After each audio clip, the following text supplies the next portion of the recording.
नमस्कार बंधुओं, जयराम जी की अपनों से अपनी बात में स्वागत है। मैं हूं डॉक्टर संजय पाटीदार। आज बात करेंगे ऑपरेशन सिंदूर के बाद भारत सरकार द्वारा भेजे गए प्रतिनिधिमंडल के बारे में। यह प्रतिनिधिमंडल भारत ने विश्व के पटल पर यह बात बताने के लिए भेजा कि पाकिस्तान आतंक का प्रायोजक है। पाकिस्तान के आतंक को एक्सपोज करने के लिए भारत की आतंक पर जीरो टॉलरेंस नीति ये बताने के लिए और ऑपरेशन सिंदूर में भारत के संयमित और संतुलित कार्रवाई थी यह बताने के लिए प्रतिनिधिमंडल भेजा है। 7 प्रतिनिधिमंडल भेजे 33 देशों में, 59 सांसद थे और हर दल में एक अल्पसंख्यक प्रतिनिधि, एक राजदूत था।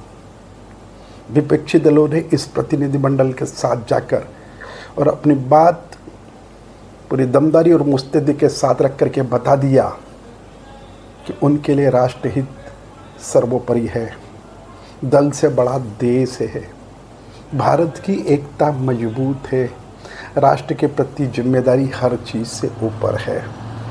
वह इसलिए हम इसलिए बात कर रहे हैं कि इसके पहले तक विपक्षी नेताओं के द्वारा विदेशी भूमि पर भारत की छवि को गलत तरीके से प्रस्तुत किया जाता रहा।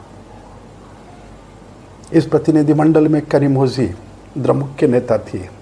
वहाँ के पत्रकारों ने उनसे भाषाई जो भारत में विवाद चलता है उस पर प्रश्न पूछा कि भारत की राष्ट्रीय भाषा क्या है। करीमोजी ने अपनी राजनीतिक परिपक्वता बताते हुए कहा कि विविधता में एकता ही भारत की राष्ट्रीय भाषा है। प्रियंका चतुर्वेदी ने कहा कि भारत G20 का आयोजन करता है परंतु पाकिस्तान T20 का आयोजन करता है। T20 मतलब T मतलब टॉप, 20 मतलब आतंकी, 20 आतंकियों को पनाह देता है। सलमान खुर्शीद विदेश मंत्री रहे थे। उन्होंने कहा था कि भारत ने 370 हटा करके कश्मीर को मिला करके बहुत अच्छा किया। भारत में चलते विवाद के बीच उन्होंने कहा, क्या राष्ट्रभक्त होना इतना कठिन है? शशि थरूर जिनके नाम पर इतना विवाद चला, उन्होंने कहा कि राष्ट्र सबसे ऊपर है। राष्ट्र जब संकट होता है हर व्यक्ति का कर्तव्य होता है कि वह साथ दे। ओवैसी जिन्हें कट्टर मानते हैं, उन्होंने कहा कि भारत में अल्पसंख्यकों की स्थिति कहीं अधिक मजबूत है। विपक्षी दलों के द्वारा इस प्रकार के भारत के पक्ष में बात किया जाना भारत के लोकतांत्रिक जड़ की मजबूती को बताता है। हम इसलिए बात कर रहे हैं ये क्योंकि अभी तक हम इन्हें आरोप प्रत्यारोप टीवी पर लड़ते झगड़ते, संसद में एक दूसरे पर आरोप प्रत्यारोप लगाते हुए देखते आए हैं। विदेशी भूमि से भी भारत के खिलाफ हम सुनते आए हैं, परंतु जब ये सुना तो ऐसा लगा कि भारत के लोकतांत्रिक जड़ें कहीं अधिक मजबूत है। क्योंकि हर विपक्षी दल का यह राजनीतिक धर्म है कि अगर वो सरकार के खिलाफ एक गलती करे तो 2 बताए, 2 गलती करे तो 4 बताए।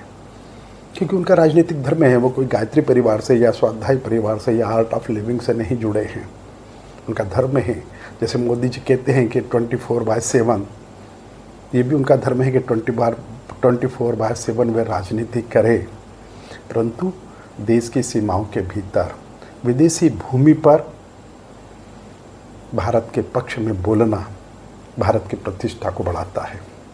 पहाड़े पड़े वो, परंतु पहाड़ पर चढ़ते हुए शिखर पर प्रशंसा का जब ध्वज चढ़ाते हैं तो भारत का हर नागरिक गौरवान्वित महसूस करता है। विदेशी विश्व के मंच पर ये कहा कि विश्व को वैश्विक आतंकवाद से निपटने के लिए एकजुट होना पड़ेगा। पिछली बार हमने देखा है एटाबाद में ओसामा बिन लादेन को हजारों मील दूर आकर के पकड़ करके मारा, परंतु जब दूसरे देशों में आतंकवाद की घटनाएं होती है, घर जलते हैं, तब लोग हाथ सेकते हैं।